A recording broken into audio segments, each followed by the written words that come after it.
देते हैं वो 24 घंटा हिंसा हिंसा हिंसा, नफरत नफरत नफरत, असत्य सत्य असत्य।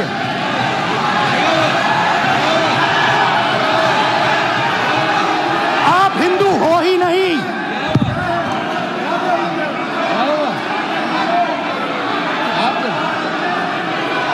Just get me that picture of Shiva. I'm inside because of his.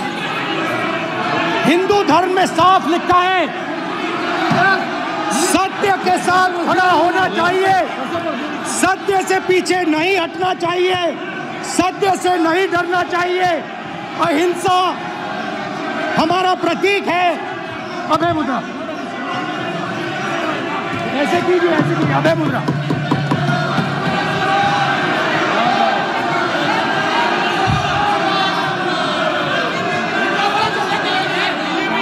अब बिग बॉस से कोई नहीं आएगा। प्राइम मिनिस्टर भी नोट किए गए। प्राइम मिनिस्टर पे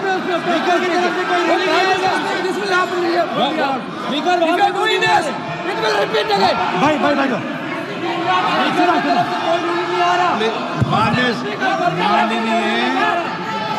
ये आप बात समझिए,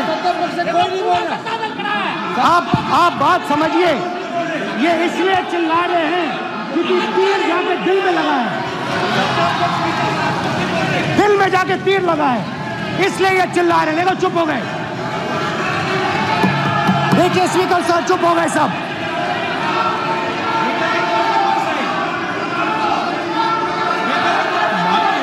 एक मिनट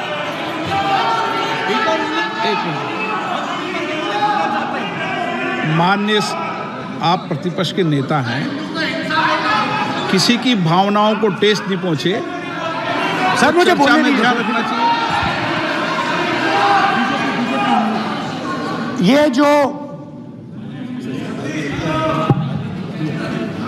ये विषय बहुत गंभीर है, पूरे हिंदू समाज को हिंसक कहना ये गंभीर विषय है। बीजेपी को आपको नहीं, नरेंद्र मोदी जी पूरा हिंदू समाज नहीं है, बीजेपी पूरा हिंदू समाज नहीं है, आरएसएस पूरा हिंदू समाज नहीं है।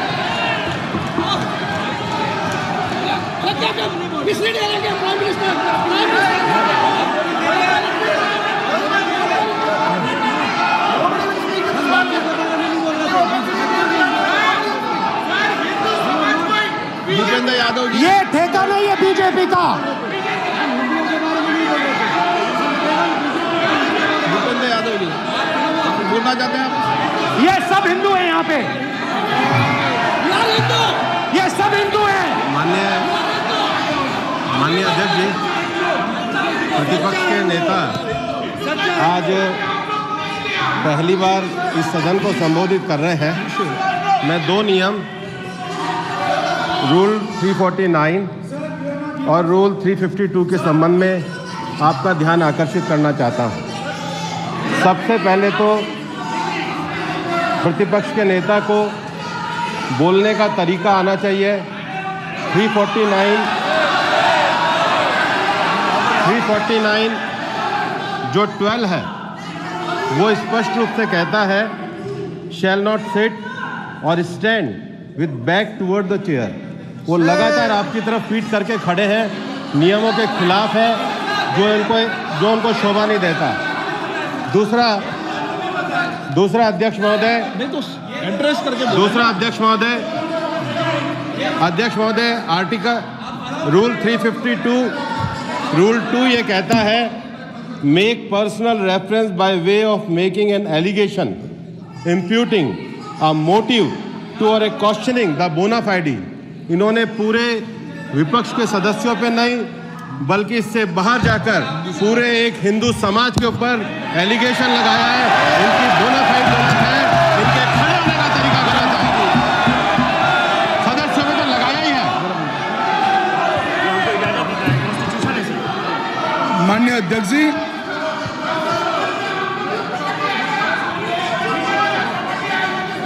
गृह मंत्री जी, नो आर डिबेट, गृह मंत्री जी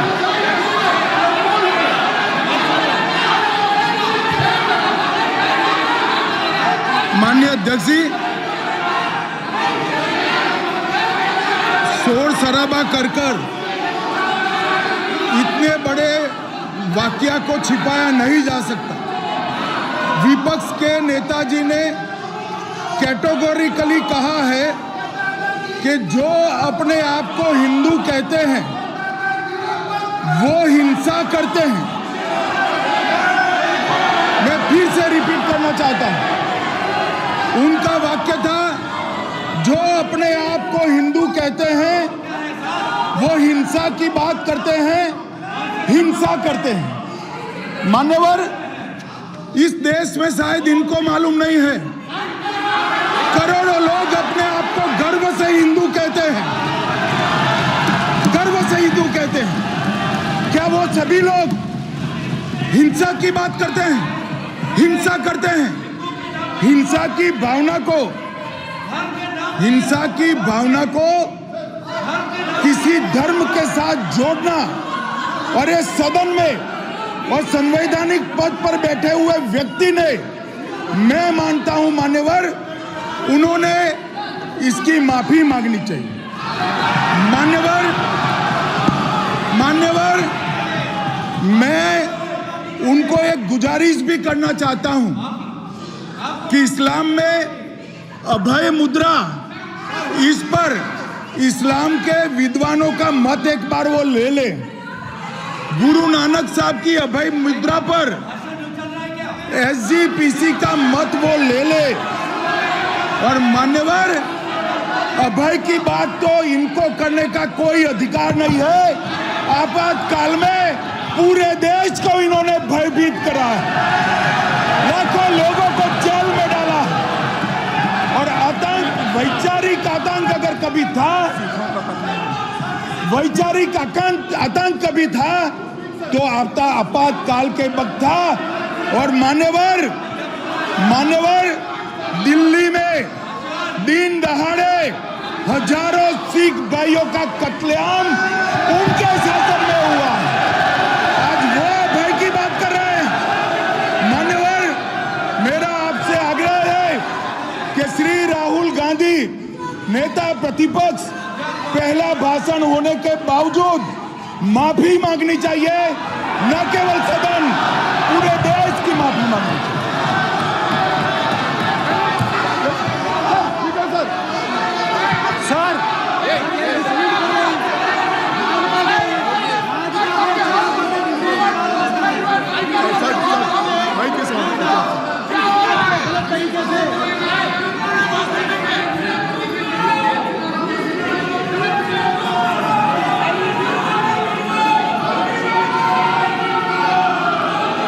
स्पीकर साहब, राहुल जी बैठ जाइए, बोलिए।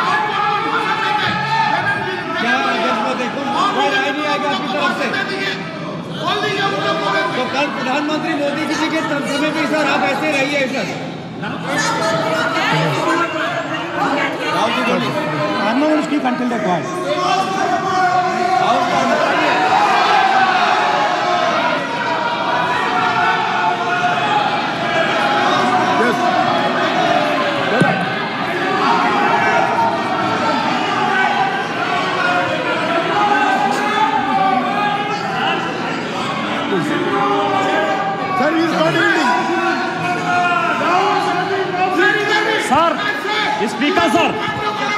स्पीकर सर, ये संविधान की बात कर रहे हैं सर, और इसी संविधान का आर्टिकल 25 कहता है कि किसी भी धर्म के ऊपर कोई भी व्यक्ति किसी को हिंसावादी करार नहीं दे सकता है। और इन्होंने हिंदू का हिंसावादी कहा है सर, संविधान का इन्होंने अपमान किया है, संविधान की झूठी दुहाई दी है, इनको माफी मांगनी चाहिए सर। ये आर्टिकल 25 है सर संविधान का, सर इनको माफी मांगनी चाहिए। आर्टिकल 25 जो है संविधान, और ये देश संविधान से चलता है, ये पार्लियामेंट संविधान से चलता है सर, इनको माफी मांगनी चाहिए सर। ये संविधान से ऊपर नहीं है सर, कांग्रेस संविधान से ऊपर नहीं है। आर्टिकल 25, कल्याण मर्ग जी बताए आर्टिकल 25 क्या था? आप उनको बताइए बैठने भागने के लिए। आप लोग का है क्या? आप लोग का है? आप लोग का जमीन जमींदारी है क्या? क्या समझते हो? पार्लियामेंट का आप लोग का जमींदारी है क्या? जमींदारी बिठा दी।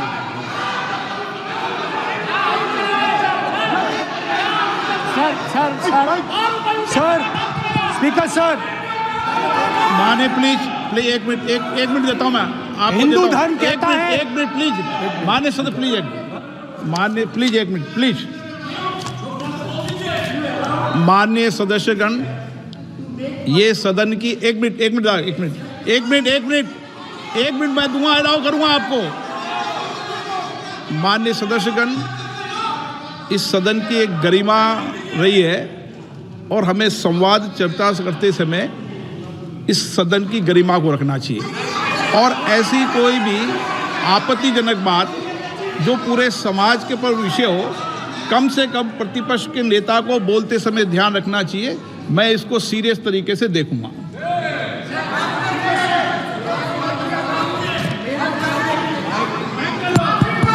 सर, अगर आप हिंदू धर्म के जो महापुरुष हैं, महापुरुष छोड़िए, अगर आप शिव जी को देखें तो क्या हो रहा है सर?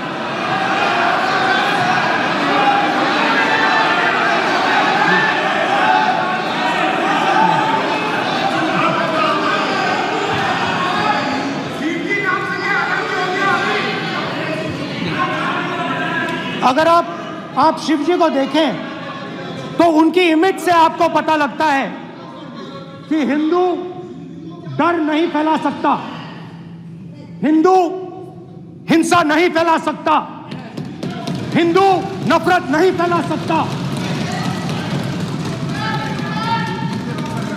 और बीजेपी 24 घंटा नफरत, हिंसा, नफरत, हिंसा, नफरत, हिंसा। स्पीकर सर,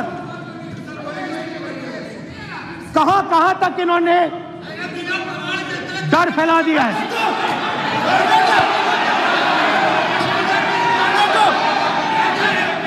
प्लीज सर, कहां तक इन लोगों ने डर फैला दिया? मैं आपको अयोध्या से शुरू करता हूं। सर नमस्कार। अयोध्या ने आपको मैसेज भेजा। अयोध्या ने राम भगवान,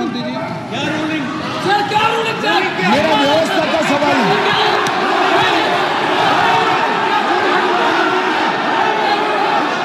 इस सदन के नियमों की पुस्तिका, इससे कुछ सदस्यों को क्या मुक्ति दे दी गई है? आपके गाइडेंस के बाद भी बार बार तस्वीर बताना, पूरे बीजेपी को हिंसा कर रही है ऐसे कहना, खड़े होकर एक दूसरे के बीच में हस्तधून करना, सारे नियम इनको लागू नहीं होते हैं। नियम मालूम नहीं है तो ट्यूशन रख ले साहब। सदन इस तरह से नहीं चल सकता है। ये सदन, मेरा आपसे आग्रह है कि ये सदन ऑर्डर में रहना चाहिए, नियमों के अनुसार रहना चाहिए। ये हम सभी सदस्यों का आपसे विनंती है। स्पीकर सर, एक मिनट प्लीज। माननीय सदस्यगण, आप ही किताब राम बताओ। भगवान की जन्मभूमि ने, अपेक्षा करता हूं कि अपन इसके नियम प्रक्रिया चले। नो, सब चले। नो, आपने बताया था नियम। नो,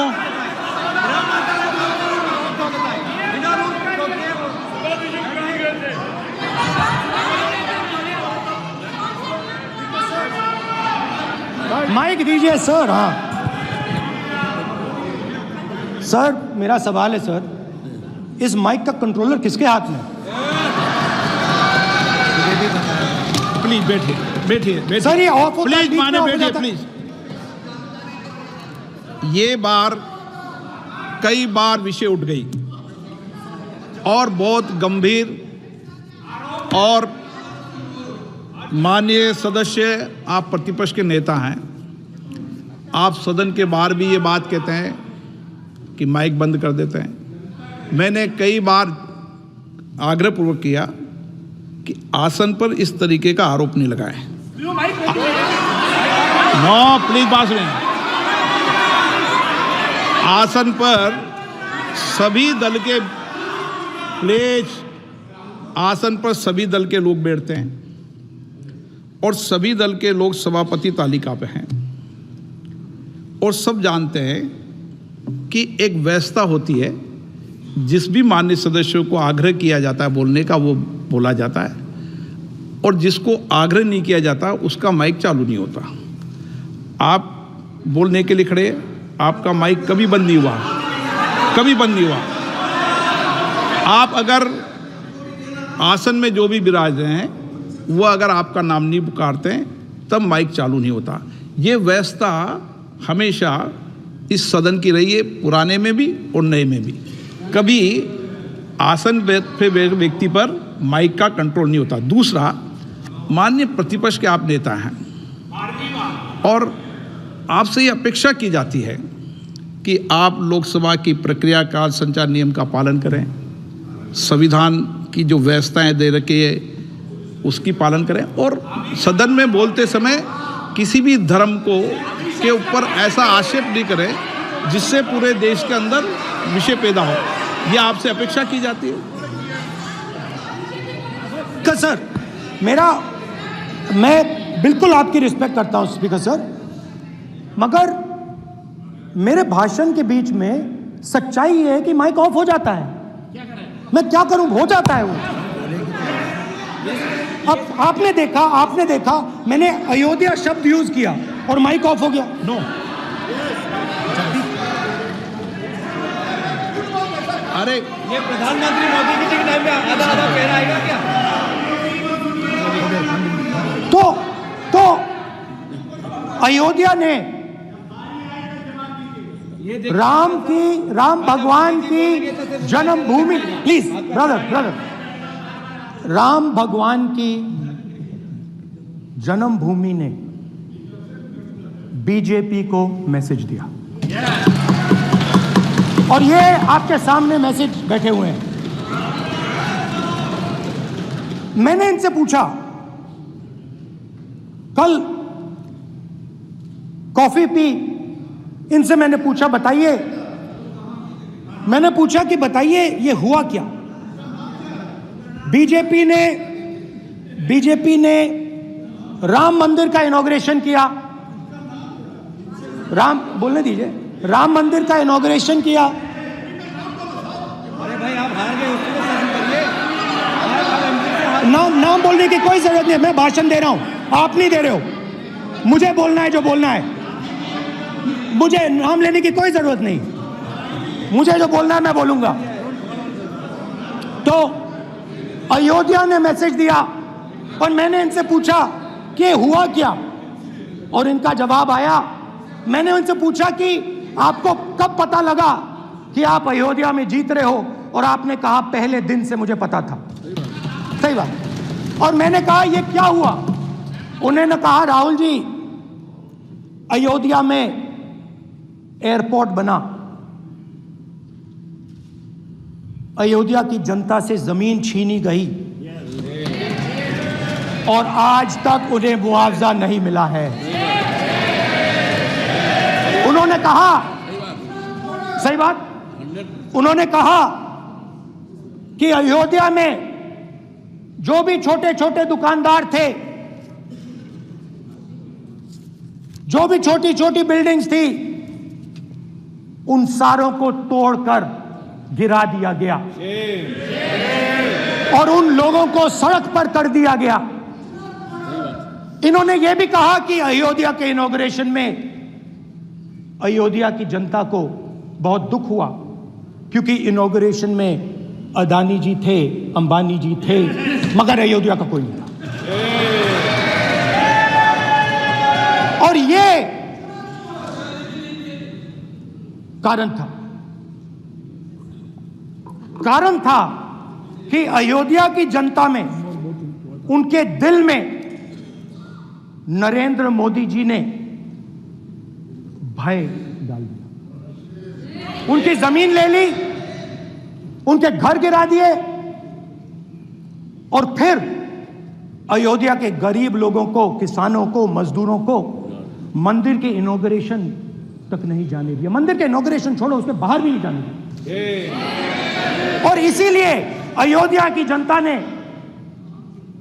सही मैसेज भेजा। अच्छा, इन्होंने मुझे एक और बात बोली, 3 बार इन्होंने कहा कि 3 बार नरेंद्र मोदी ने टेस्ट किया, 2 बार क्या मैं अयोध्या से लड़ जाऊं? और सर्वेयर्स ने कहा अयोध्या में मत लड़ जाना,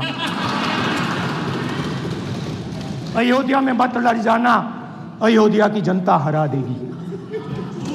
और इसीलिए प्रधानमंत्री वाराणसी गए और वहां बच के निकले।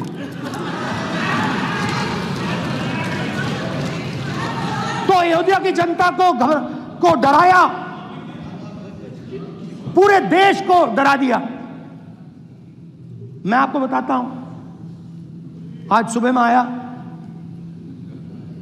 राजनाथ सिंह जी ने मुस्कुरा के मुझे नमस्ते की, और मोदी जी बैठे हैं, मुस्कुराहट नहीं, सीरियस, नमस्ते भी नहीं करते। कहीं मोदी जी ना देख लें, प्रॉब्लम हो जाएगी। वही कहानी गडकरी जी की है, सच्चाई है। अरे भाई, अयोध्या की जनता को छोड़ो, ये तो बीजेपी वालों को डराते हैं।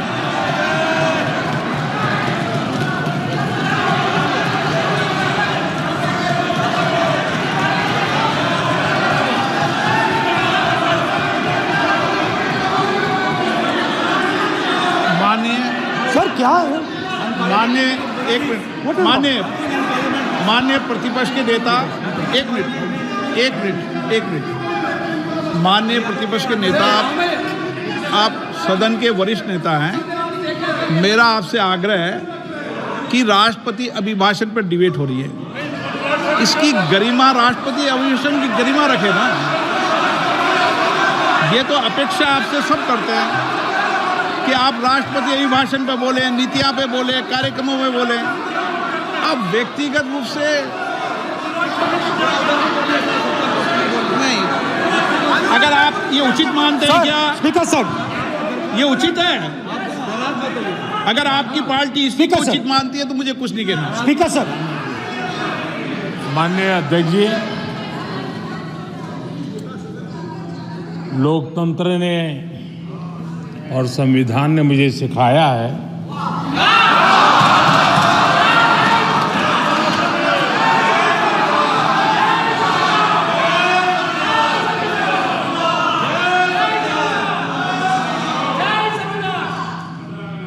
कि मुझे विपक्ष के नेता को गंभीरता से लेना चाहिए।